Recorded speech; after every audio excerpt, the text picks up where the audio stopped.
गोपी जन वल्लभ गिरिवरधारी जय गोपी जन वल्लभ।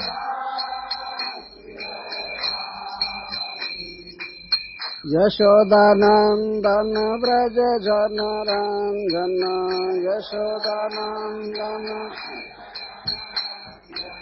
यमुना तीरा वनचारी यमुना तीरा। जय राधा माधव कुंज विहारी जय राधा माधव। गोपी जन वल्लभ गिरिवरधारी जय गोपी जन वल्लभ। यशोदानंदन व्रज जन रंजन यशोदानंदन। यमुना तीरा वनचारी यमुना तीरा वनचारी। जय राधा माधव कुंज विहारी जय राधा माधव।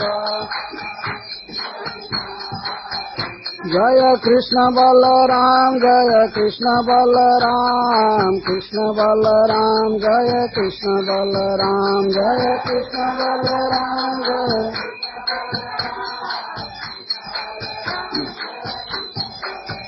जय राधा श्याम सुंदर राधा श्याम सुंदर राधे जय राधा श्याम सुंदर राधा श्याम सुंदर। जय गौरनिताय जय गौरनिताय गौरनिताय जय गौरनिताय जय गौरनिताय जय।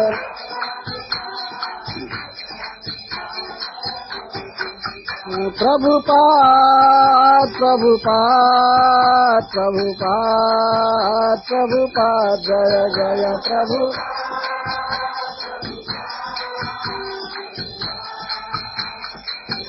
जय जय प्रभुपाद प्रभुपाद प्रभुपाद प्रभुपाद जय जय प्रभुपाद प्रभुपाद।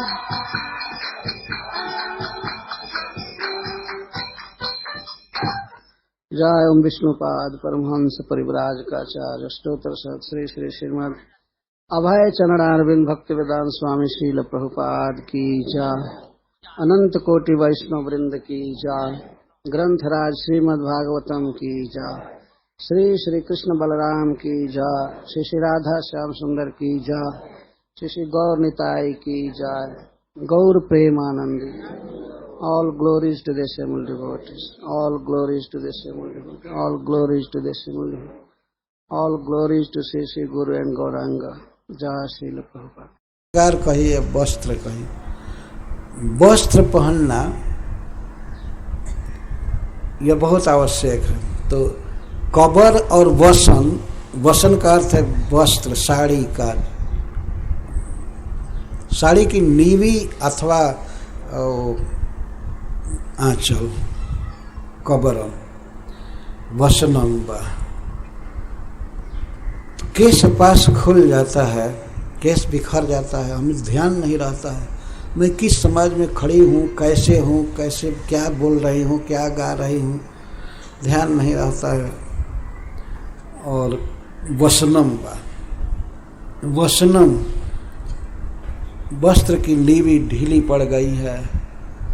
हे सखी, इस तरह से हमें ध्यान रहता है। वेणु का ऐसा उत्पात है, हमको गुरुजनों के सामने नचा देता है। वेणु, गुरुजन सामने खड़े हैं, सास ससुर सब हैं, और वहाँ पर हमें नचा देता है वेणु। करिया आगे बावली नचा जगत नारी। नचा देने का मतलब यही हुआ कि हमें बिल्कुल कोई संसार की सुध बुध नहीं है और केवल कृष्ण की याद है, और उस दशा में, उस मोह में हमें अपने वस्त्र का और केश पाश का ध्यान नहीं रखना।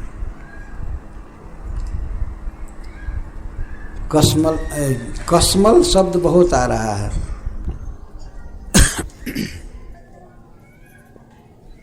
हरे कृष्ण। मणिधर क्वचिदागणयंगा मालया दयिता गंध तुलाश्याम प्रणयिनोऽनुचराशकदांसे प्रक्षिपन् भुजमगायत जात्र। मणिधरः श्री गोपियाँ श्री कृष्ण का गीत गा रही हैं। एक कवि ने लिखा है, एक वैष्णव कवि ने, कि श्री कृष्ण बांसुरी में क्या गाते थे वो तो केवल जो डायरेक्ट सुने हैं वे समझ सकते हैं। उसमें भी तो ब्रह्मा जी आदि सब कसमल को प्राप्त हो गए, अनिश्चित तत्व नहीं समझ पाए। लेकिन वास्तव में श्री कृष्ण बांसुरी में क्या गाते हैं इसको तो वही जान सकता है जो सुना है। परंतु श्री कृष्ण वेणु बजाते हुए कुछ लीला करते हैं, वेणुगान करते हैं, उसके विषय में कुछ बातें कही गई है। तो श्री गोपीजन ये नहीं बता सकते हैं कि वो गीत में क्या गाते हैं और कैसे गीत गाते हैं, कैसी लीला करते हैं, ये वो कह रही हैं। इसी को वेणु गीत कहा जाता है। और ये जुगल गीत है, दो दो श्लोकों में एक एक लीला का वर्णन है।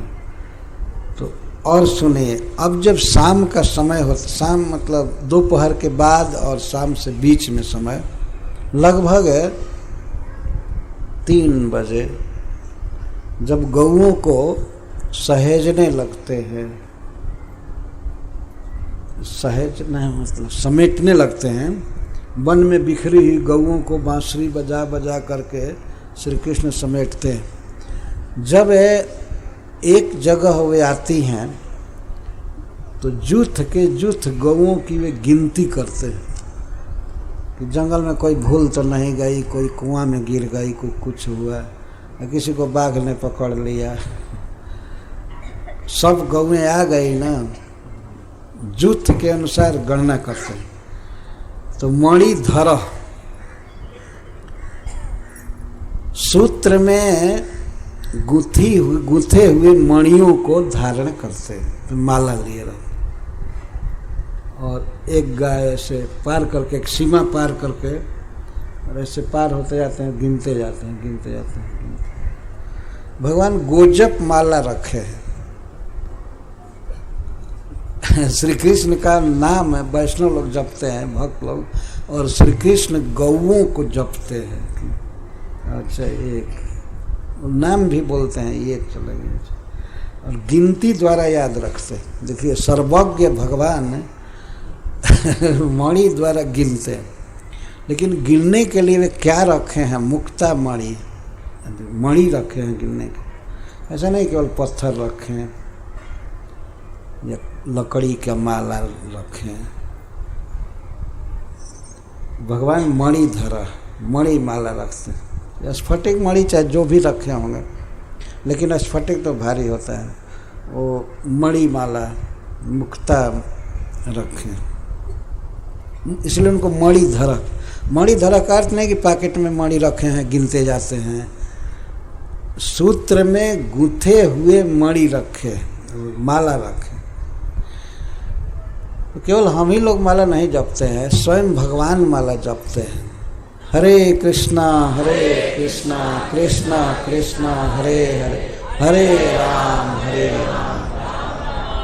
तो इसको ऐसे और सीधे शब्दों में कह सकते हैं, मणि माला धर, मणि माला धर, मणिधर। क्वचित किसी समय तो बांसुरी बजाने के लिए क्वचित शब्द का प्रयोग, गाह आ गणयन, गौओं को गिनते हुए, मणि की माला पर गौओं को गिनते हुए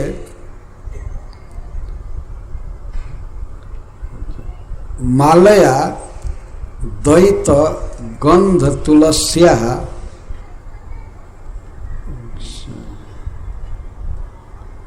मणिधर गो गणन संख्यान मणिमाला धर द्वैत गंध तुलस्या द्वैत इष्टोपि गंध जस्या सा द्वैत गंधा या तुलसी तस्या मालया।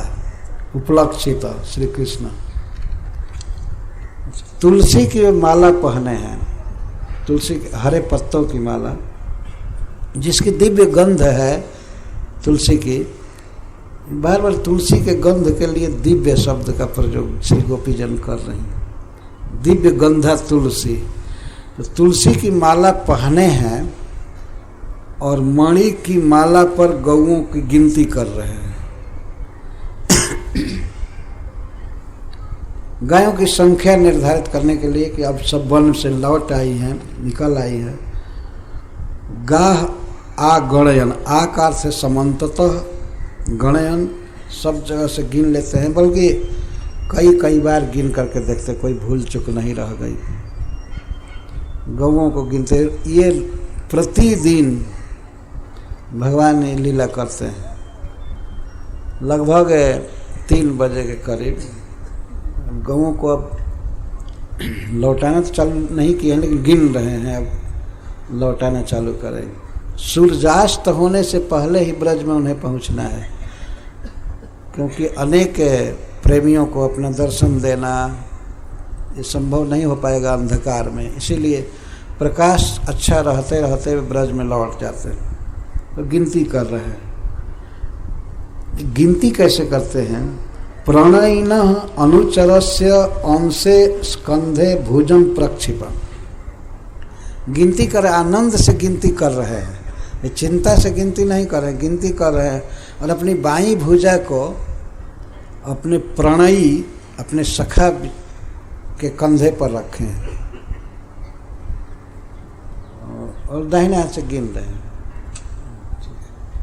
इसका मतलब सखा और श्री कृष्ण दोनों गौओं की तरफ ही खड़े हैं, ऐसे स्थान पर जहाँ से गौएं निश्चित जा पार होंगी। अगर कोई छूट गई इधर उधर तो उसके लिए भी खोजने की भी लीला होती थी। धौरी छूट गई, श्यामली छूट गई, ये छूट गई, वो छूट। और कभी कभी भगवान की लीला शक्ति ऐसे गौओं को इधर उधर गुमराह करती थी जिसे अन्वेषण की लीला की जाए। यह भी एक आनंद है। तो श्री भगवान गिनती कर रहे हैं। गिनती करते समय प्रणयी अनुचर के अंश से कंधे पर वामन अथवा दक्षिण जो भी भुजा रखे हैं, भुजा रखते हुए ही गिनती कर सकते हैं। दाहिनी भुजा अगर रखें सखा के अंश पर तो एक भुजा मान लीजिए श्री राम जी के कंधे पर रखे हैं तो उंगली तो खाली ही है, गिन सकता है। एक भुजा सुबल या मधुमंगल आदि के किसी एक के कंधे पर रखें। परंतु स्वाभाविक है कि श्री वाम हस्त ही वे रखे हुए। यह नहीं बताया गया है कि वाम भुजा रखे हैं या दक्षिण भुजा रखे हैं। ये कभी कभी लीला रस में वो दोनों भुजा रख सकते हैं, दो सखा के कंधे पर, या अपने एक ही सखा के कंधे पर कभी दाहिनी भुजा रखते हैं, कभी उसको बाएं में लेकर बाईं भुजा रखते हैं। ये श्री गोपियां बहुत ईर्ष्या भाव से वर्णन कर रही हैं। वे सोचती हैं कि श्री कृष्ण की वाम भुजा मेरे कंधे पर होनी चाहिए, फिर भी कह रहे हैं वो भी प्रेमी है। प्रणयी, एक प्रणय विशेष, सख्य रस, प्रणय प्रेम रस। जो प्रणय में हो, प्रेम में हो, उसको प्रणयी कहते हैं, प्रेमी। अपने प्रेमी अनुचर के कंधे पर भुजम न्यस्य प्रक्षिपन, यह न्यस्य शब्द नहीं लिखा गया, ये गोपियाँ कह रही प्रक्षिपन, बहुत तेज गति से ऐसे पकड़ करके और आश्रय लेना, प्रक्षिपन, बाई भुजा को प्रक्षेप कर रहे हैं। न्यास्य का अर्थ होता है रखना धीरे से, जैसे शिलान्यास करते हैं तो आराम से फेंक नहीं देते हैं, शिलान्यास करते हैं पत्थर रखते हैं धीरे। न्यास का अर्थ है आराम से रखना, लेकिन प्रक्षिपन का अर्थ है खींच करके कंधों सखा को और रख लेना अपनी भुजा को, तो ऐसे वे करते हैं। और उस समय क्वचित वे बांसुरी बजाते हैं इस तरह से। गाय की गिनती कर रहे हैं, तो गिनती कर रहे हैं और बांसुरी भी बजा रहे हैं, ये दोनों एक साथ संभव है श्री कृष्ण के लिए। अथवा कभी बांसुरी बजाते हैं, कभी गिनती करते हैं, जो भी हो, तो यह एक भगवान के लीला के परिपाटी है। सखा के साथ खड़े हैं और सौंदर्य आदि का वर्णन जो पहले है वो यहाँ ले लेना चाहिए, नहीं सुंदर मुकुट कुंडल सब तरह से, और गाय की रक्षा में थोड़े थोड़े थके जैसे लग रहे हैं सभी सखा, इसीलिए प्रक्षिपन भुजम, थके हैं, अतः वे भुजा अपने भक्त के अपने सखा के कंधे पर रख करके आराम कर रहे हैं, अवलंब लिए। तो दिन भर गाय चराते चराते कुछ थकावट होना स्वाभाविक है, लेकिन थकने की लीला भी एक अद्भुत लीला है भगवान की। उस समय उनका सौंदर्य फीका नहीं होता है, ज्यों का त्यों नित्य नवीन रहता है। तो सखा के कंधे पर हाथ रखे हैं,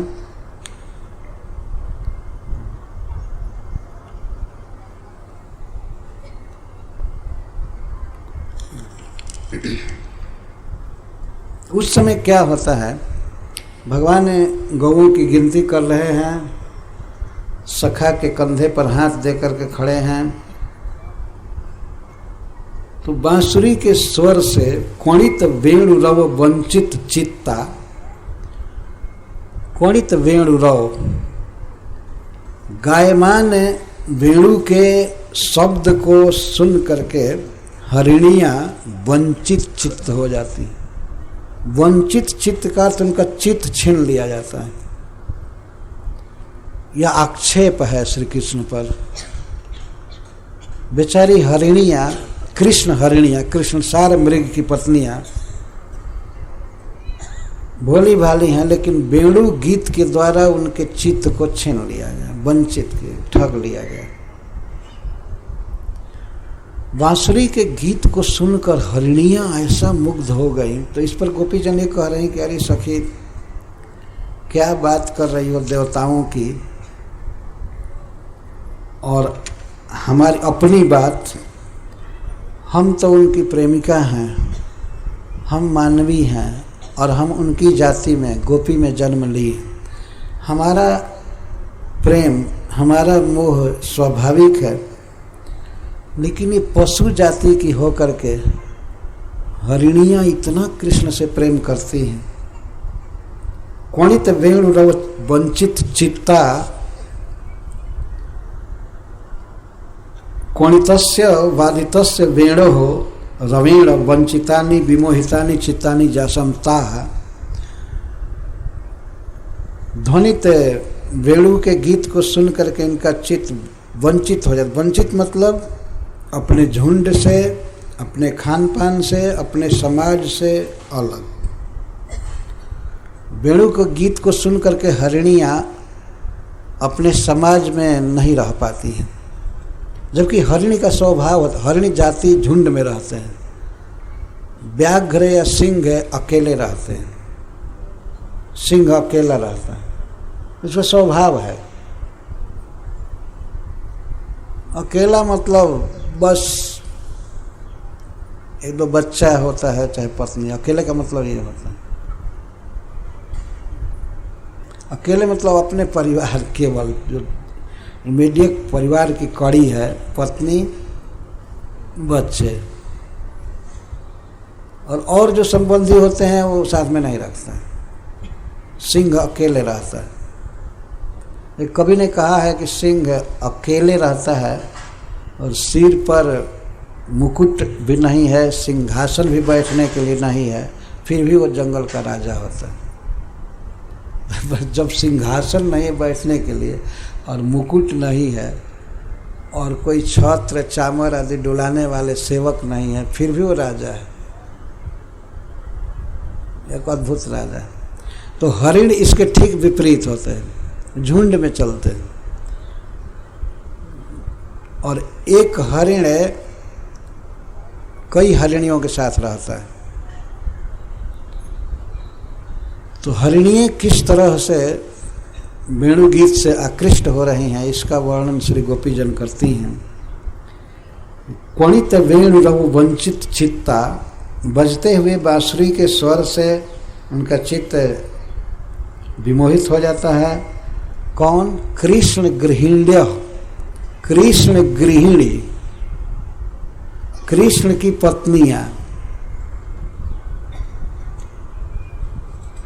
कृष्ण सार मृग की पत्नियां। ऐसे कृष्ण सार कहने के लिए सब समय सार लगाने की जरूरत नहीं है।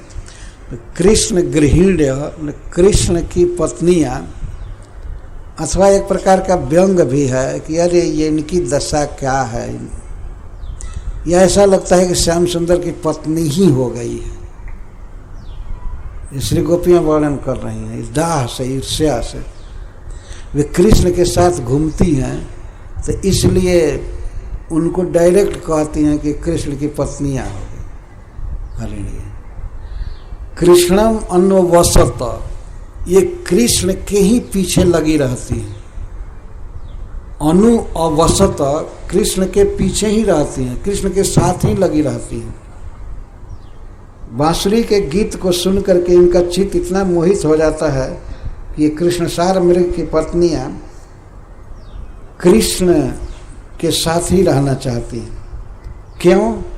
कृष्ण में क्या विशेषता है? गुण गणाणम, अर्णम मतलब समुद्र होता है, क्योंकि श्री कृष्ण समस्त कल्याण गुण समूहों के समुद्र हैं। जितने भी शुभ गुण हैं, शुभ स्पेशलिटी है, जो भी है वो सब श्री कृष्ण में है।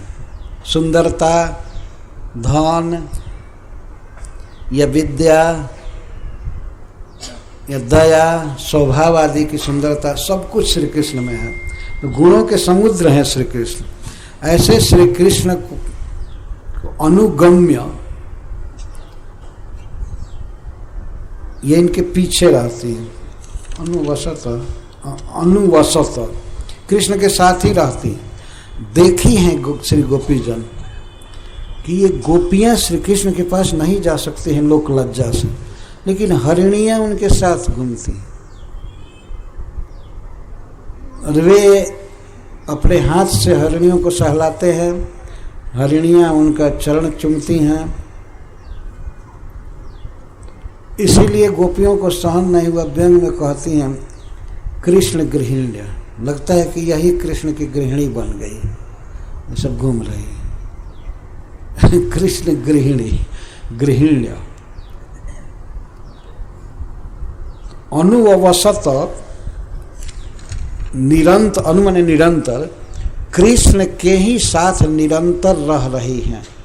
निरंतर सवेरे जब जाते हैं वृंदावन में तो उसी समय से संग पकड़ती हैं और कभी नहीं छोड़ती, उन्हीं के साथ चलती। कुछ हरिणियां तो कृष्ण के साथ लौट आती है, ब्रज में भी चली जाती हैं। तो हरिणों को लोग मारते नहीं हैं, और वो भी ब्रज में कहाँ से। तो अनुअवसत का अर्थ है कृष्ण के साथ ही रहती हैं। ये कृष्ण के वेणु गीत का सम्मोहन देखो, चमत्कार देखो। और उपमा क्या दे रही हैं? गोपिका इव विमुक्त गृहासा। वयम ये वो पहले कह चुके हैं, अब कुछ कारण है कि गोपिका कल, जैसे गोपिकाओं के समान, गोपियों के समान ये भी मुक्त गृहाशा, गृह की आशा, आशा का अर्थ होता है मनोरथ और संकल्प, विकल्प, प्लानिंग, सब कुछ। ये गृह का जो प्लान है ना, इसको गृहाशा कहते हैं। हमें ऐसे धन कमाना है, घर चलाना है, घर में ये काम इस दिन करना, ये करना, वो करना, ऐसे करना। और व्यक्ति सोचता है कि गृह हमारे सारे मनोरथों को पूरा करेगा। गृह मतलब परिवार, परिवार, स्त्री पर केंद्रित जो समाज है उसको गृह कहते हैं, परिवार। तो विमुक्त गृहाशा, गोपिकाएं विमुक्त गृहाशा है। वे कभी स्वप्न में भी ये प्लान नहीं करती हैं कि हमें घर में ये करना, वो करना, ये करना, ये काम धंधा, ये वो, बाल बच्चा, स्त्री आदि देखना। दिन रात इसी विषय में जो सोचता है व्यक्ति, में ये करना है, यहाँ जाना है, ये करना है, वो केंद्र परिवार होता है। ऐसे बढ़ाना है, ऐसे सब काम करना है, निरंतर सोचना परिवार के विषय में, इसको गृहाशा कहते हैं। गोपियाँ श्री कृष्ण पर मुग्ध होकर के गृहाशा को त्याग चुकी हैं। कभी प्लान नहीं करती हैं कि अच्छा अब ये होना चाहिए, अब ये होना चाहिए, अब ये होना चाहिए। तो गृहाशा और कृष्णाशा दोनों में बहुत अंतर है। ते हरिणियाँ भी गृहाशा छोड़ चुकी, उनको कोई संकल्प विकल्प नहीं हो रहा है कि हमें अपने बच्चों को देखना है, हमें अपने पति को देखना है, और घर में अभी दिवाली आ रहा है तो रंगाई करना है घर का, अच्छा ये करना है, वो करना है, सोचना हमेशा कैसे घर का खर्चा चलेगा। आज के समय में तो और कठिन होता जा रहा है। गृह छोड़ भी नहीं सकते और गृह को सफल बना भी नहीं सकते। चलाना भी कठिन है और छोड़ना तो मतलब असंभव ही है। गृहाशा गृह का बड़ा बहुत बड़ा बंधन है। तो ये हरिणियाँ गृहाशा छोड़ चुकी है। घर लौटने की बात नहीं, कृष्णम अनुअवसत, कृष्ण के पास ही रहने की इनकी अभिलाषा है, इनका संकल्प है। देखो कृष्ण के साथ ही रह रही है। और इनकी उपमा देने के लिए उपमान कुछ नहीं मिला। गोपिका इव विमुक्त गृहास, गोपिकाओं के समान ये हर गृहस्थी से मुक्त, केवल कृष्ण के पास रहना चाहती है, कृष्ण से प्रेम कर रही। एक अद्भुत कृष्ण के वेणुनाद का और उनके सौंदर्य का प्रभाव है। मनुष्येतर प्राणी भी, पशु भी इस तरह से कृष्ण से प्रेम करते हैं। मनुष्य को क्यों नहीं करना चाहिए? तो मनुष्य को तो संकल्प करना चाहिए कि हमें वहीं रहना है जहाँ कृष्ण रहे हैं, या कृष्ण को सुखी करने का प्लान, कृष्ण का भजन करने का प्लान करना, मन में सोचना, संकल्प विकल्प यह हुआ। तो ऐसा करने से भगवान की कृपा से घर गृहस्थी भी ठीक चलती है और प्लस जीवन का जो वास्तविक लक्ष्य है वो भी पूरा होता है। बहुत सुंदर भगवान की लीलाओं का वर्णन गोपीजन कर रही हैं। गोपिका इव विमुक्त गृहास, विमुक्ता है गृहाशा जाभिता।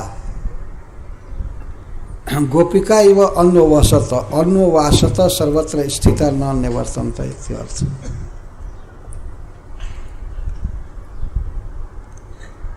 तो संस्कृत में एक वाक्य होता है,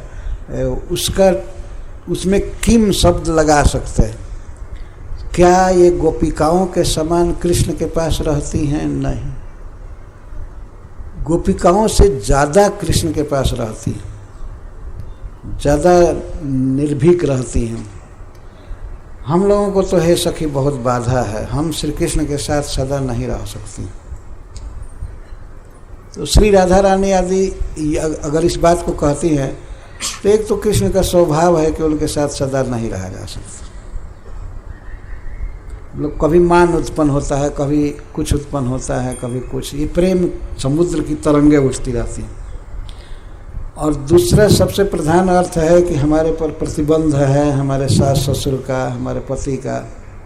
हम कृष्ण के साथ, कृष्ण को देखना भी हमारे लिए कठिन है, फिर साथ में रहना कहाँ से संभव।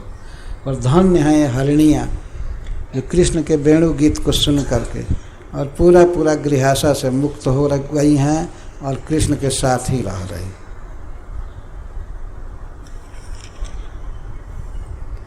अब श्री कृष्ण गौओं का परावर्तन कर रहे हैं, मतलब लौटना चालू हो गया।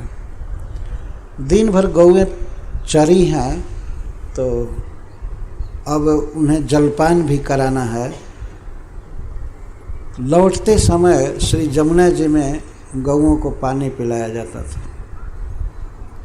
तो श्री कृष्ण लौट करके वन से जमुना जी के किनारे आ गए हैं, अभी भी वन में ही लगभग है।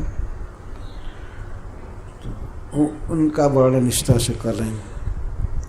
कुंद दाम कृत कौतुक वेश गोप गोधन वृत जमुनायां नंद सोनु रन घे तव वत्सो नर्मदः प्रणयिनां बीजहार। पुनः माँ जसोदा से कहती हैं, अथवा दूसरा जुथ कह रहा होगा, श्री कृष्ण के लौटने का समय हो गया है। माँ जसोदा कृष्ण के विरह में व्याकुल है, उसको धीरज देने के लिए गोपियाँ कहते हैं कि अब वो आ ही रहे हैं, अब आते ही होंगे। एक एक पल जुग जुग के समान बीतता था गोपीजनों का। तो माँ जसोदा के पास वे आकर के कहती हैं, तदेवं वृंदावन प्रदेशेषु क्रीडित्वा साह्याने गोधनानि परावर्त्य जमुनायां क्रीडितस्तस्य सौभाग्यम अनुवर्णयन्ति कुंद दाम कृत कौतुक वेश। माँ जसोदा को चिंता रहती थी कि उनका पुत्र कृष्ण वन में गया है, एक तो घाम सह रहा है, भूख सह रहा है, और उभड़ खाभड़ खाल ऊंच नीच जमीन पर चलना पड़ रहा है, वो भी गौओं के दांत से और खुर से कटे हुए घासों पर चलना पड़ता है, पत्थर पर। तो बहुत चिंता में रहती थी, कब मेरा बेटा आएगा और मैं उसे खिलाऊंगी, मैं उसे सुखी करूंगी, नहलाऊंगी। तो भी प्रायः चिंता में रहती थी। और श्री गोपी जनों का तो एक एक क्षण जुग जैसा बीतता ही था। तो वे आ करके माँ जसोदा से कृष्ण के सौभाग्य का वर्णन करती हैं। सौभाग्य का अर्थ है कि हे माँ, आपके पुत्र बिल्कुल कुशल हैं, गोचारण करके लौट रहे हैं, बांसुरी बजा रहे हैं। बांसुरी बजाना ये सिद्ध कर रहा है कि कृष्ण खुश हैं। अगर कोई भी पैर में पीड़ा आदि होती तो बांसुरी नहीं बजाते। जब व्यक्ति गाता और नाचता है जब खुशी में रहता है ना। और कोई दुख है तो क्या गाएगा, क्या नाचेगा। तो श्री कृष्ण गोचारण करके आज के दिन किसी भी दुख में नहीं पड़े हैं, बहुत खुश हैं, आनंद से आ रहे हैं, इसकी सूचना देते हुए श्री गोपीजन गा रही। कुंद दाम कृत कौतुक वेशो। संबोधन है इसमें माँ जसोदा के लिए अनघे। अघ का अर्थ होता है पाप, और अनघे मतलब निष्पापे, जिसमें कोई पाप नहीं है। परंतु यहाँ पाप शब्द से ये अर्थ नहीं लिया जा रहा है। पाप का यहाँ अर्थ है दुख। अघ दुख को भी कहा जाता है। तो हे समस्त दुख से रहित, हे माँ, तुम्हारे पुत्र सकुशल वृंदावन से लौट रहे हैं, उन्हें कोई दुख नहीं है, परम सुख से हैं।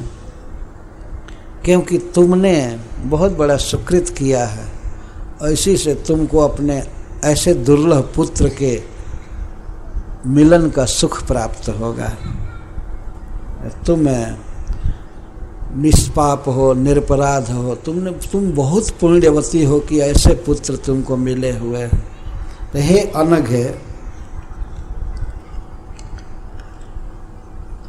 कुंद दाम कृत कौतुक वेशः गोपीनाम उत्सवाय कुंद दाम भी कृतः कौतुकेन उत्सवेन वेशः अलंकारः जेन सह। श्री कृष्ण जैसा वेशभूषा बदला करते थे वृंदावन में समय समय पर, तो लौटते समय वे उज्ज्वल वर्ण के पुष्प की माला पहने हैं और अपने केश पास में भी माला बांधे हैं। कुंद दाम, कुंद पुष्प की मालाओं से, दाम का अर्थ है माला, कुंद दाम भी कृतः कौतुकेन उत्सवेन वेशः अलंकार। उत्सव के कारण, आनंद के कारण श्री कृष्ण उज्ज्वल वर्ण के पुष्प के, कुंद के फूल की माला पहने हुए हैं, अलंकार धारण किए हुए हैं। अर्थात अलंकार का अर्थ है कि अपने केश पास में भी फूल है, गले में फूल है और कई तरह से फूल से अपने को सजाए हैं। ऐसे श्री कृष्ण गोप गोधन वृतः गोपै गोधनैश्च आवृतः तैर्जुक्तः इत्यर्थ। गोपों के साथ, सखाओं के साथ और अपने गोधन के साथ वे लौट रहे हैं, ये अर्थ है। देखिए, गौ के लिए केवल गो नहीं कह रहे, गोधन। भगवान श्री कृष्ण की दृष्टि में और श्री गोपियों की दृष्टि में गौवे ही धन है, और वास्तव में गोपों के लिए तो गौवे ही धन है। उन्हीं से उनका जीवन निर्वाह होता है। गोपै ही और गोधन ही च आवृत, गोधन।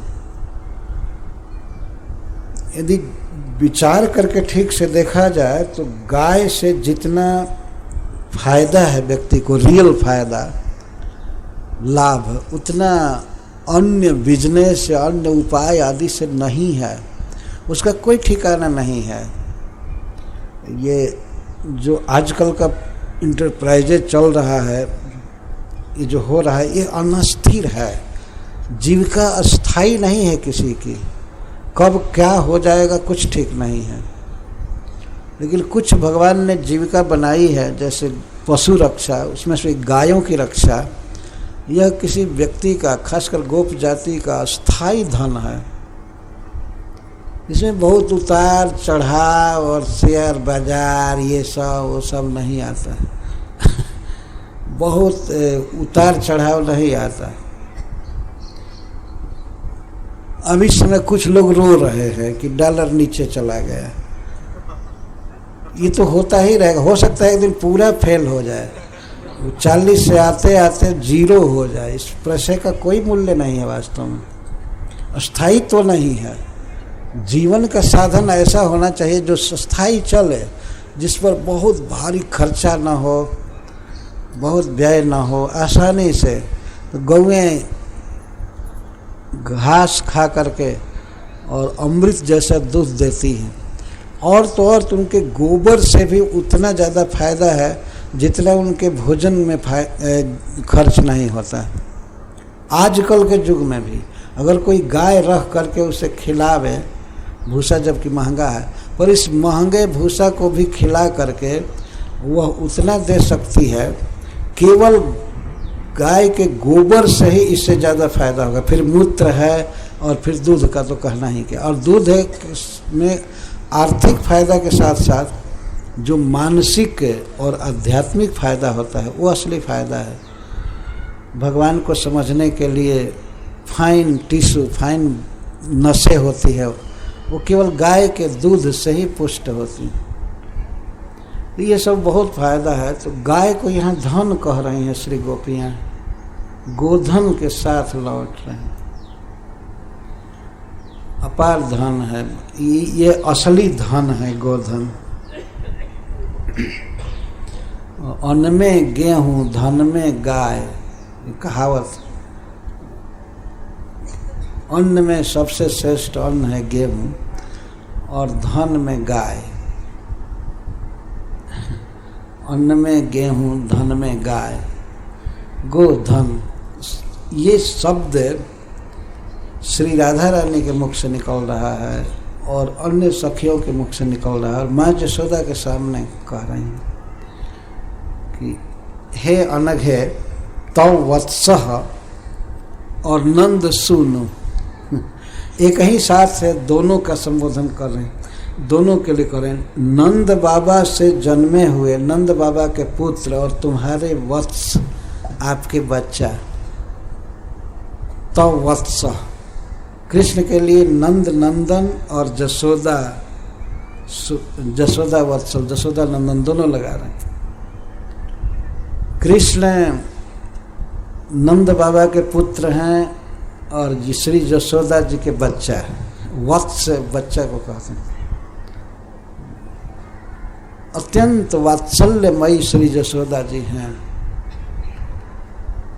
तो उनके लिए कह रहे हैं आपका वत्स और नंद बाबा के पुत्र आत्मज। क्या सुंदर वर्णन है भगवान का एक से। एक बार श्री कृष्ण को माता जसोदा ने उखल में बांध दिया और नंद बाबा आकर के खोले, तो श्री कृष्ण उस दिन माँ जसोदा से रुष्ट हो गए और कहे अब मैं आज से तुम्हारे गोद में नहीं आऊंगा, तुम मुझे उखल से बांधी हो और चोर कहती हो।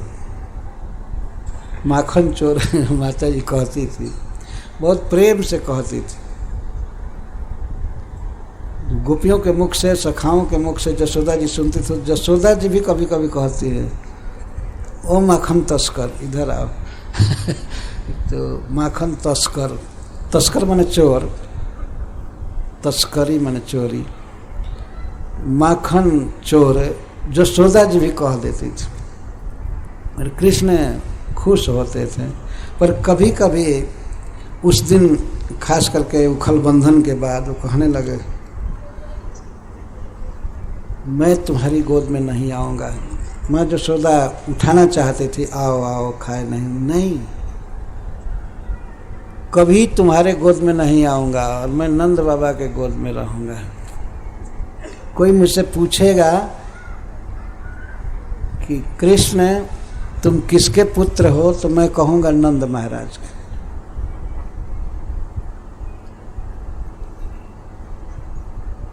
कभी भी अपने को जसोदा का पुत्र नहीं कहूँगा। कोई पूछेगा तब भी नहीं कहूँगा। सूरदास जी ने लिखा है, गाया है, और कभी भी अब गाय का दूध नहीं पीऊँगा, अब मैं ऐसे ही दुबला पतला होकर छीड़ रहूँगा। सुरभि को पय पाल न करी हो, तेरी गोद न आई हो। मैं सुरभि का दूध नहीं पीऊँगा।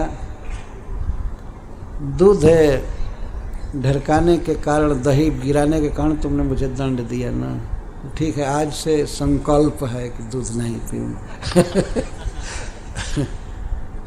और आज से मैं खेल कूद नहीं करूँगा, कुछ नहीं करूँगा। माँ जसोदा मनाती है और जानती है कि अब अगर श्री कृष्ण जिंदगी शब्द का प्रयोग करते, पूरा जिंदगी में तुमसे नहीं बोलना है, तो उनकी जिंदगी आधे घंटे की चाहे 10 मिनट की होती। ये क्रोधावस्था की जिंदगी तो फिर मिल जाती है। भूख लगती है तब माँ की याद आ जाती है, तब सारा रंजिश खत्म। तो तव वत्सः और नंद सूनु, देखिए दोनों वर्णन हैं। तुम्हारे पुत्र और नंद बाबा के आत्मज, नंद बाबा से जन्मे हुए तुम्हारे पुत्र। वास्तव में पुत्र पिता का ही होता है। ये सुन करके माता जी लोगों को आनंद मानना चाहिए, वास्तव में दुख नहीं मानना चाहिए। पुत्र वास्तव में पिता का होता है, पिता का ही वो अंश होता है। इसलिए श्री गोपीजन कह रहे नंद सुनो। अच्छा, तव सुतः पहले कह चुकी है, तुमसे जन्मा हुआ, तव सुतः, जैसे प्रसव हुआ है पुत्र का, उस तो इसलिए उसको सुतः कहते हैं, जन्मा हुआ। और सुनु, ये भी जन्मा हुआ, नंद महाराज से जन्मा हुआ। और तुम्हारा वत्स, गौओं को और गोपों को लेकर के जब लौट रहे हैं, कहाँ हैं? यमुनायाम, जमुना में, इसका अर्थ जमुना के किनारे, जमुना के किनारे के मार्ग से वे आ रहे हैं। प्रतिदिन जो गौओं के लौटने का प्रसिद्ध रास्ता था वो जमुना के किनारे से ही आता था। और रात्रि के समय, अब रात भर गौएं पानी नहीं पिएंगे तो उनको अंतिम पानी, दिन के अंतिम भाग में पानी पिलाने की व्यवस्था। भगवान गौओं के पालक हैं तो गौएं क्या खाएंगी, क्या पिएंगी, इसका ध्यान रखते हैं। ये जीव हैं, पशु, गाय आदि, तो इनको भी प्यास लगती है, समय से पानी पिलाना चाहिए,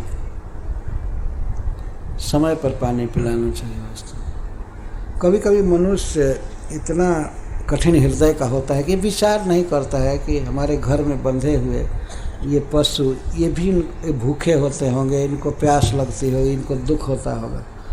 तो श्री कृष्ण गौओं को जब सवेरे ले जाते थे तो सबसे पहले जमुना जी में पानी पिलाते थे, और लाते समय अंत में दिखा रहे पानी पिला रहे हैं। वैसे विविध सरोवर हैं, मानसी गंगा आदि सब नदियां हैं, तो वहाँ भी गोविंद कुंड आदि में भी पानी पिलाते होंगे।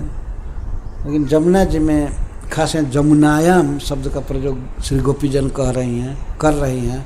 तो जमुना के तट पर लौट रहे हैं, अपने प्रणयी जनों के साथ जब विजहार, अपने प्रणयी सखाओं के साथ, सखाओं से मजाक करते हुए लौट रहे हैं। नर्मदह, नर्म का अर्थ है परिहास, हास। श्री कृष्ण वन से लौटते हैं तो ऐसा नहीं है कि वो चिंता में लौट रहे हैं, उधर गाय को दुहवाना है, ये करना वो करना। सखाओं के साथ मजाक करते हुए लौट रहे, नर्मदा प्रणय नाम। इसलिए गोपियां यह कह रही हैं माँ यशोदा से कि देरी की संभावना है, क्योंकि सखाओं से मजाक करते हुए मस्ती में आ रहे हैं। कभी चलते हैं तब तक रुक करके खेलने लगते हैं, नाचने लगते हैं, जो देर तो होगी। परिहास करते हैं, खेल करते हुए आ रहे हैं, चल रहे तब तक एक गोलंबर बना करके बांसुरी बजने लगती है और फिर नृत्य चालू। तो विलंब की संभावना है, माँ यशोदा से ये कह रही हैं, पर वो आ रहे हैं, आप धीरज रखें।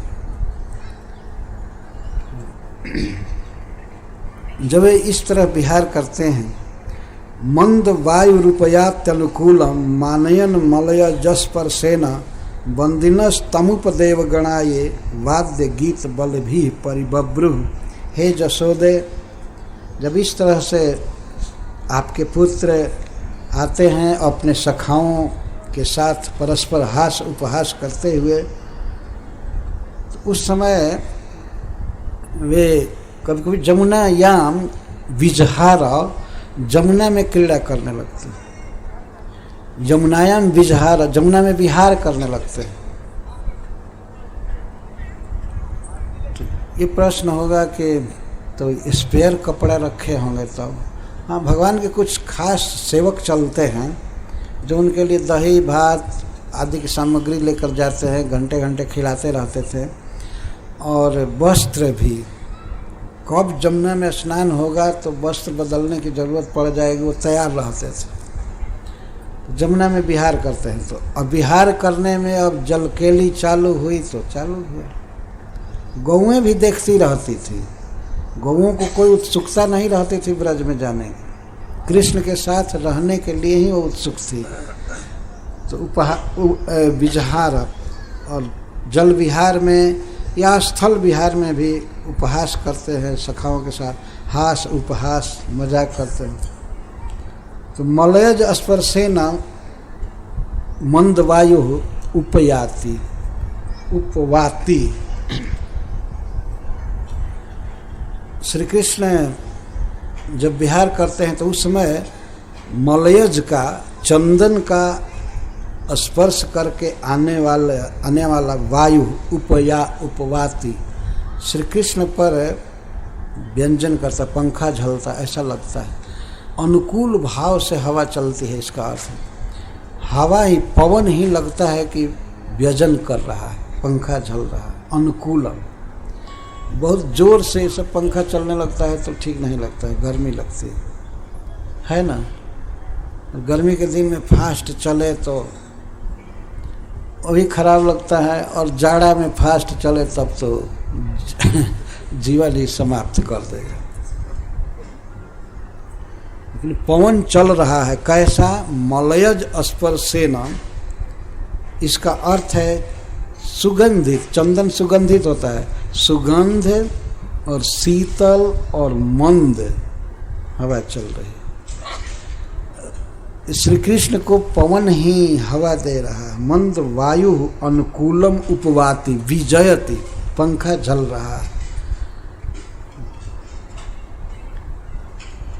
ऐसे श्री कृष्ण वंदिनः स्तावका, ये उपदेवगणा जो स्तुति करने वाले हैं, उपदेवगण गंधर्व आदि, वे वाद्य गीत और भेंट द्वारा श्री कृष्ण को चारों तरफ से घेर लेते हैं।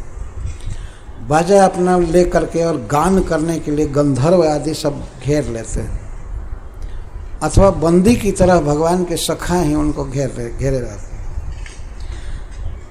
यह भी अर्थ है कि गंधर्व आदि, विद्याधर आदि अपने बाजा को लेकर के, गान को लेकर के गीत गाते हुए बलि भी उपहार द्वारा तम परिबब्रु श्री कृष्ण को घेर लेते हैं।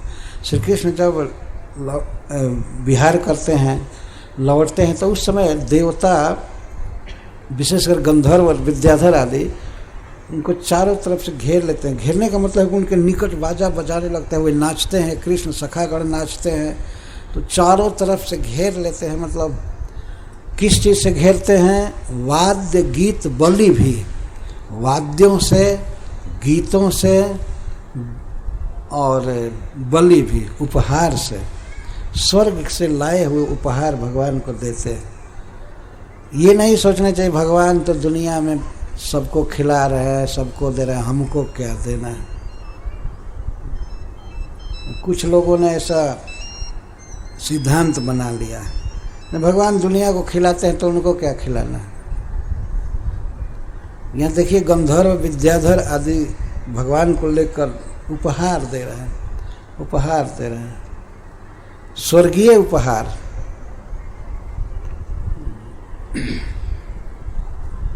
इम्पोर्टेड कहते हैं ना इसको। बहुत दूर देश से, स्वर्ग से लाया हुआ उपहार देते हैं श्री कृष्ण को, और श्री कृष्ण नाचते हैं, उसको स्वीकार करते हैं, स्वीकार करते हैं सब चीज़।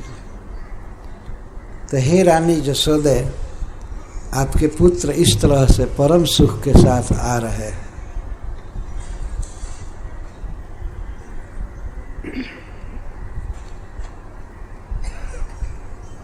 अब पुनः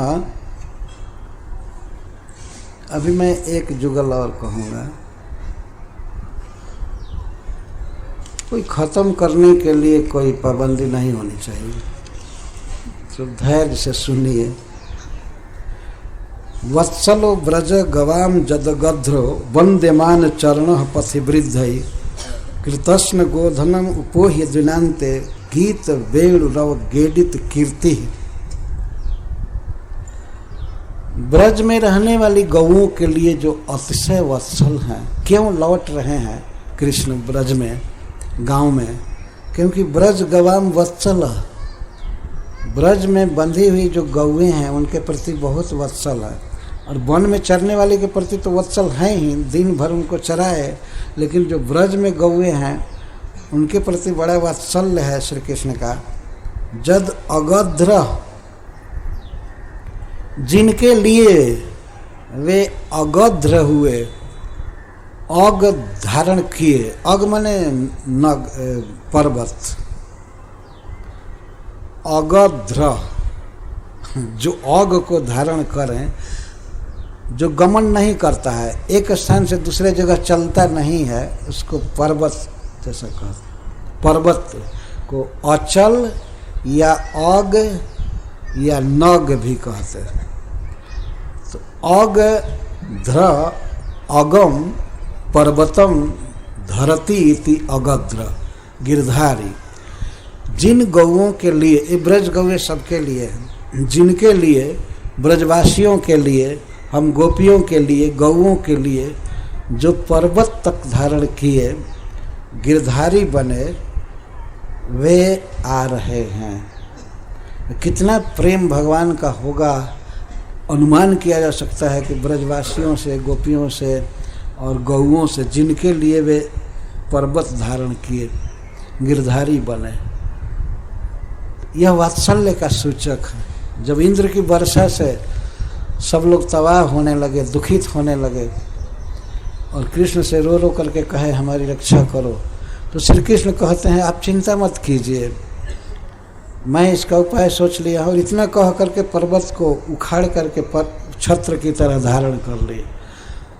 उसके बाद भी सब लोग जा नहीं रहे थे उस गड्ढे में, क्योंकि उनको शंका थी कि पर्वत गिर सकता है। बल्कि कुछ लोग मना कर रहे थे, कैसे उठाया, रखो रखो। लेकिन अब तो उठाना और रखना दोनों एक समान कठिन था। कुछ वात्सल्य से भरे हुए गोप, नंद बाबा आदि कहने लगे किसी तरह से, अरे गोपो लगो, इसको टांग करके रख दो, ऐसे कहने लगे। लेकिन भगवान कहे हंसते हुए, आप लोग डरिए मत, मेरे हाथ से यह अद्रि गिरेगा नहीं, यह पर्वत गिरेगा नहीं। तो कृष्ण पर विश्वास था सबको। कृष्ण अद्भुत अलौकिक प्रतिभा वाले व्यक्ति थे, पुत्र थे। बचपन से ही उनमें अद्भुत लीला वैभव, अद्भुत प्रताप देखा गया था। बड़े बड़े असुरों को मारना, कालिए का दमन करना और तृणावर्त से लेकर के फिर धेनुक आदि का वध उन लोगों ने देखा था।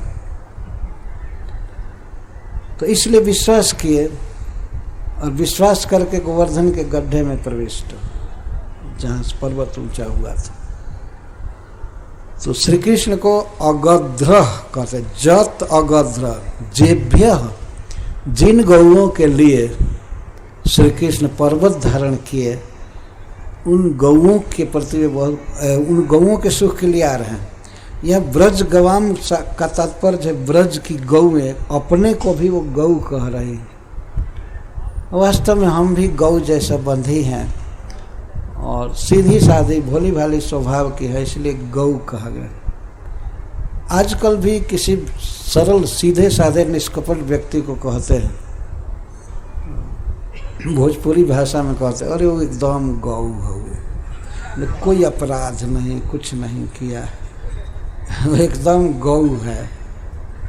एकदम गौ है मतलब गौ से के समान सीधा साधा। तो ब्रज की गौएं मतलब हम गौएं हैं।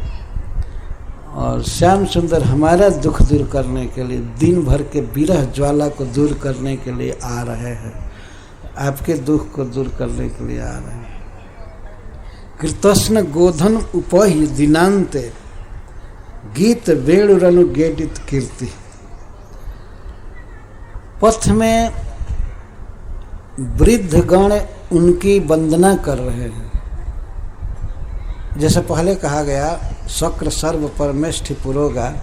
वे लोग केवल अपने अपने ऑफिस में मूर्छित नहीं थे, वृंदावन में आ करके और मूर्छित थे। मूर्छित मतलब प्रेम में विशुद्ध थे।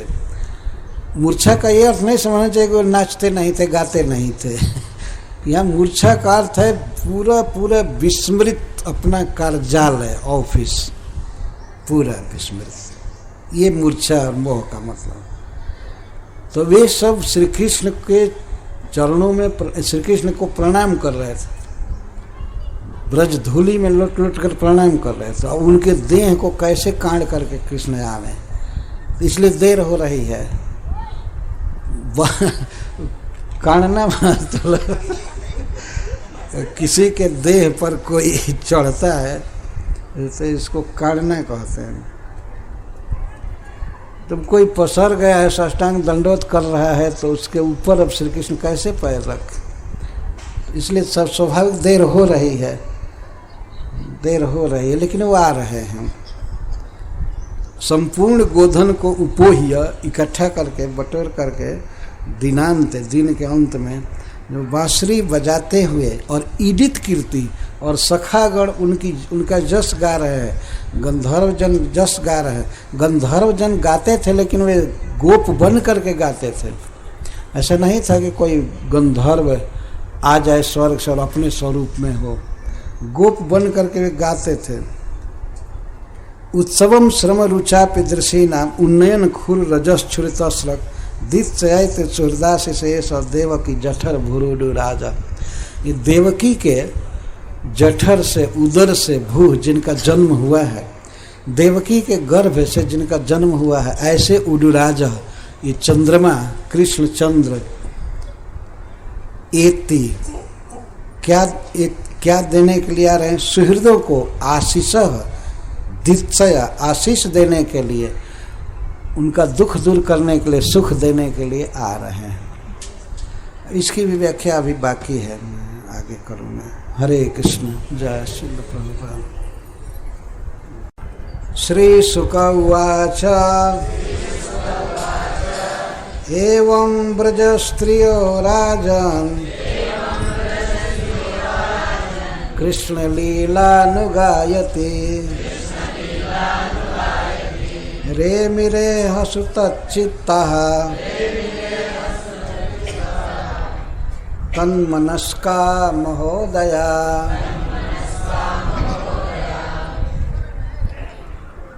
पुनः गंगा जी के तट पर महाराज परीक्षित की सभा में आइए, जहाँ श्री सुखदेव गोस्वामी बोलते हैं। श्री शुक उवाच हे राजन तच्चित्तः तस्मिन् श्री कृष्णे चित्तम चेतना जीवितम जैसम ता तन्मनस्कः तस्मिन् मनः जैसम ता महोदयः महान उदयः उत्सवः जैसम ता ब्रजस्त्रियः अहसु तद विरहमयेषु अपि दिनेषु एवं विरह दुखे नापि उक्तानुरूपेण कृष्ण लीला गायति कृष्णस्य लीला अनुगायन्त्यः किंवा नु अहो कृष्ण लीला एव गायति गायन्त्यः गोप्यः रे मिरे जात निर्वृत्ति प्राय बभूव। इति श्रीमद्भागवते महापुराणे परमहंस्यां संहितायां वैयासिक्यां दशमस्कंधे पूर्वार्धे जुगल गीत वर्णनम नाम 300 अध्याय।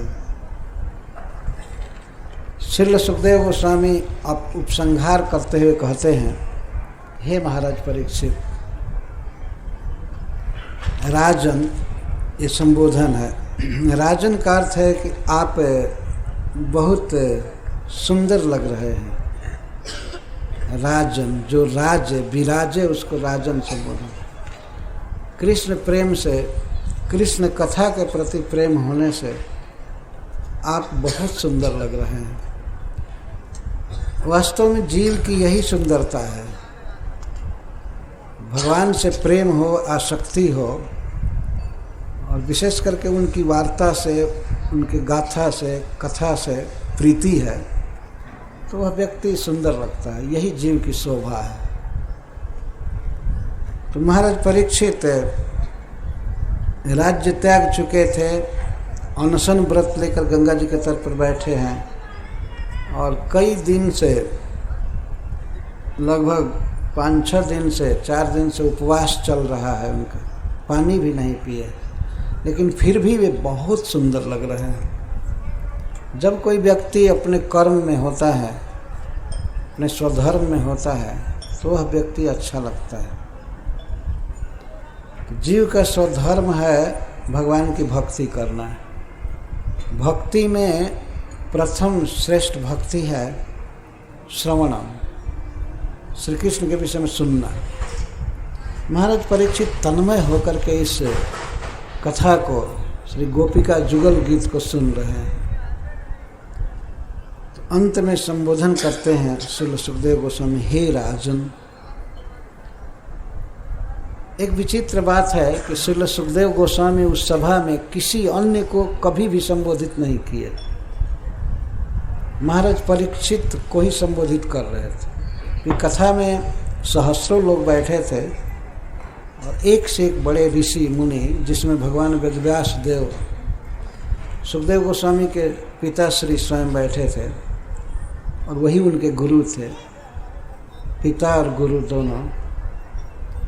और श्री नारद जी वेदव्यास देव के गुरु सभा में बैठे थे। भगवान परशुराम अपने शिष्यों के साथ बैठे थे। जो भी ऋषि मुनि आए थे सब शिष्यों के साथ, बड़े बड़े ऋषि बैठे थे। लेकिन बड़े स्नेह से सुखदेव गोस्वामी महाराज परीक्षित को ही संबोधित कर रहे थे।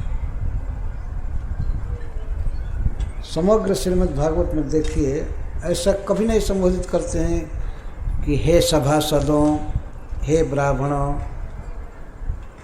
जबकि सूत गोस्वामी संबोधन करते हैं विप्राहा,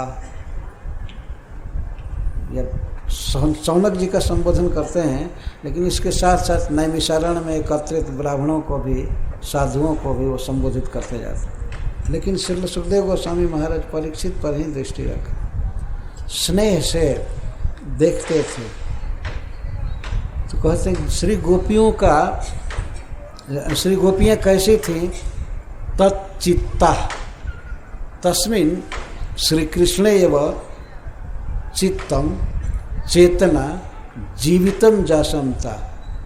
श्री कृष्ण में ही उनका जीवन था, श्री कृष्ण से ही जी रही थी। चित्त का यहाँ पर अर्थ चेतना, श्रीपाद श्रीधर स्वामी सनातन गोस्वामी पाद जी लिखते, चेतना जीवन तत्व श्री कृष्ण के साथ होकर के ही जी सकती थी। भले मछली जी जाए बिना पानी के, सर्प बिना मणि के जी जाए, लेकिन गोपियां बिना कृष्ण के जी नहीं सकती थी। कृष्ण ही उनके जीवन है। तो तच्चित्ता और तन मनस्का, श्री कृष्ण में ही उनका मन रमता है। श्री कृष्ण की लीलाओं से ही, उन लीलाओं में ही मन सुख मानता है। और महोदया है, इस तरह से महान उत्सव में वे हुई। महोदया, महान उदय, उदय का अर्थ होता है उत्सव, आनंद, उत्कर्ष, सुख। महान उदय उत्सव जासंता ब्रज स्त्रिया, ब्रज की स्त्रियाँ। ब्रज स्त्री, श्रील सुखदेव गोस्वामी बार बार कहते हैं ब्रज स्त्रिय, ब्रज की स्त्रियाँ। ब्रज की स्त्रियां मतलब श्री गोपियां, जो सहज ही प्रेम स्वरूपिणी हैं, सहज प्रेममयी हैं, श्री कृष्ण प्रेममयी। वे इस तरह से दिन में श्री कृष्ण से विरह होता था, उस विरह दुख को इस तरह कृष्ण की लीला गा करके पार करती थी। शुरू में भी सुखदेव गोस्वामी ने ऐसी बात कहा, बड़े कष्ट से दिन बिताती थी। एवं विरह दुखेन अपि उक्त अनुरूपेण कृष्ण लीला गायती। विरह के दुख में होती थी, लेकिन लीला का ऐसा आकर्षण है। कृष्ण लीला भी लगभग कृष्ण जैसी, कृष्ण जैसी सुख देने वाली। लगभग मैं गलती बोल दिया, पूरा पूरा कृष्ण स्वरूप है। तो कृष्ण का संग होने पर, उनका दर्शन होने पर जो सुख मिलता है, वही सुख उनकी लीला गाने पर भी मिलता है। जो सुख हो तो गोपाल ही गाय। सो सुख हो तन जप तप किन्ने कोटिक तीर्थ न्याय। सूरदास जी लिखते हैं कि जो सुख गोविंद के गान में होता है, उनकी लीला गाने पर, वह सुख जप में, तप में, जप मतलब भगवान नामांतर, भगवान नाम के अलावा ये मंत्र वैदिक के सब जप, सो सुख हो सो नहीं हो जप तप किन्ने कोटिक तीर्थ न्याय। और एक तीर्थ नहीं करोड़ों तीर्थों में डुबकी मारे वो सुख नहीं मिलता है, बल्कि तीर्थों में कभी कभी ठंडा मार देता है। जो सुख क्या मिलेगा? जो सुख हो तो गोपाल ही गाए। तो कृष्ण के विरह में झुलसती हुई से गोपियां कृष्ण लीला का आधार ले रहे। कृष्ण लीला का आधार, कृष्ण लीला अनुगायती या नु गायती, नु उपसर्ग है अथवा अनुगायती, इस तरह निरंतर गाती रहती थी। अनुगायंत किंवा अहो कृष्ण लीला एवं गायती। नु का अर्थ अहो, अहो कृष्ण की लीला ही गाती रहती थी। कृष्ण उनको छोड़ करके वन में चले जाते थे, लेकिन फिर भी कृष्ण के प्रति उनका प्रेम, कृष्ण की लीला ही गाती थी। और कोई घर की बात, अपने परिवार की बात, काम धंधा की बात कभी भूल कर नहीं करती थी। भूल से भी उनका चित्त चला जाए घर गृहस्थी में और वाणी से कुछ बोल दे, ऐसे नहीं हो सकता। यह है भक्ति। भूल से भी कृष्ण के अलावा और कोई वर्णन न निकले, तब माना जाएगा कि हाँ अब भक्ति अस्थिर है। नहीं कहीं मिल गया अखबार बाँचने लगे और वर्णन भी करने लगे। दिल्ली में यह हुआ च, ये हुआ च, लखनऊ में ये हुआ च, यह बोला ये वहाँ पर सब ये सांसारिक लोग उवाच करते हैं। श्री सुख उवाच, श्री गोप्य ऊचु, ये पढ़ना चाहिए। यद्यपि यहाँ साधन का संकेत नहीं है, साधन राज से बहुत परे भाव राज्य की चीज़ है। साधन का संकेत तो इस जगत में किया जाता है, लेकिन फिर भी हम भक्तों को ऐसे प्रेरणा लेनी चाहिए। कृष्ण लीला अनुगायती, कृष्ण की लीलाएं ही गाती हैं। और रे मेरे सुखदेव गोस्वामी कहते हैं कि बड़े कष्ट से दिन बिताती थी प्रथम श्लोक में, और इस श्लोक में कह रहे हैं कृष्ण लीला गाते हुए रे मेरे रमती थी। रमण का अर्थ है आनंद में होना, और इसका अर्थ है जात निर्वृत्ति प्रायः दुख खत्म हो जाता था, प्रायः आनंद में हो जाता था। कृष्ण की लीला गाने में कृष्ण के संयोग का अनुभव होता था। वो वेणु वादन का स्मरण और कृष्ण की लीला, उनके स्वरूप की स्फूर्ति ऐसी होती थी, तो उन्हें कृष्ण के संयोग से आनंद मिलता था। इसलिए सुखदेव गोस्वामी जी कहते हैं कि रे मिरे रमण करते थे। जात निर्वृत्ति प्रायः बभू। श्रीपाद सनातन गोस्वामी लिखते हैं जात निर्वृत्ति, निर्वृत्ति मतलब सुख, प्रायः सुखी हो जाती थी। तो इस तरह से गोपी का जुगल गीत पूरा हुआ। और कल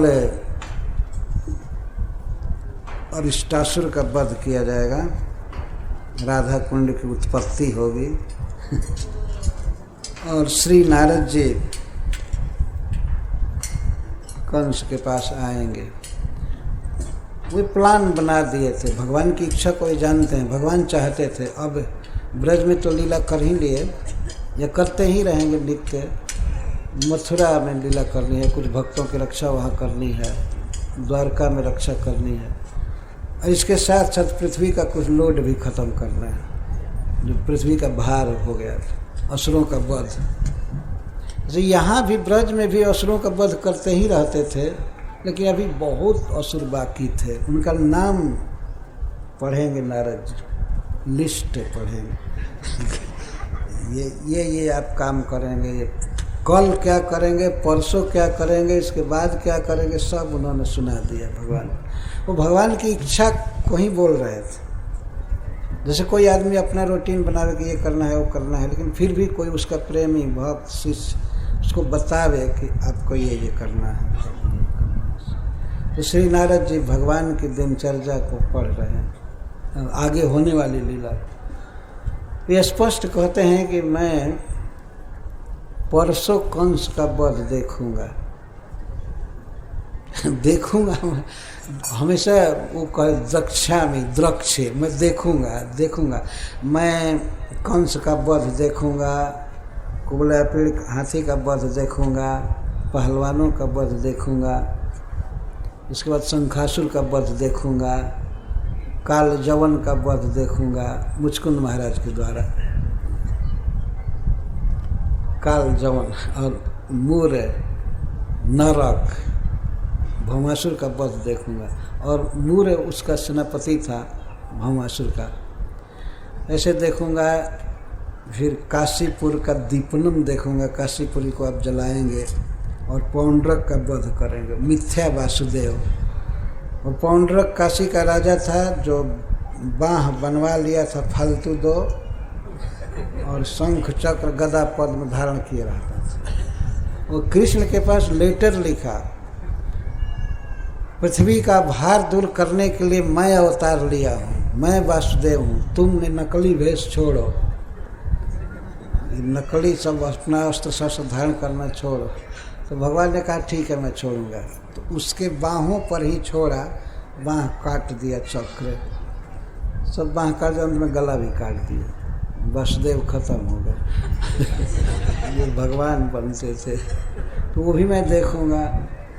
इसके बाद आपका विवाह देखूंगा। शुरू में ही कह रहे हैं मैं पारिजात का अपहरण और पारिजात हरण और विवाह देखूंगा, समस्त राजाओं का मान मर्दन देखूंगा रुक्मिणी जी के विवाह में।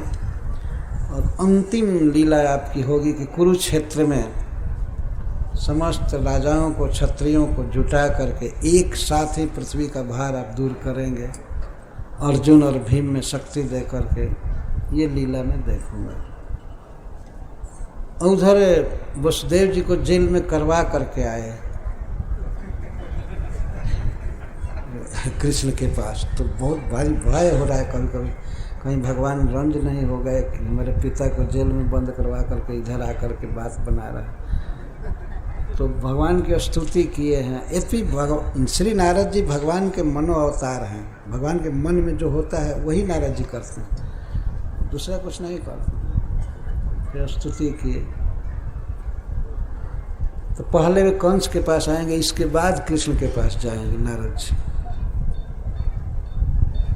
कंस से प्लान बनवा देंगे कि कृष्ण बलराम को कल लाना है, ये रथ ले जाइए। अक्रूर जी को कहा कल आ जाना चाहिए और परसों कंस का वध होना है।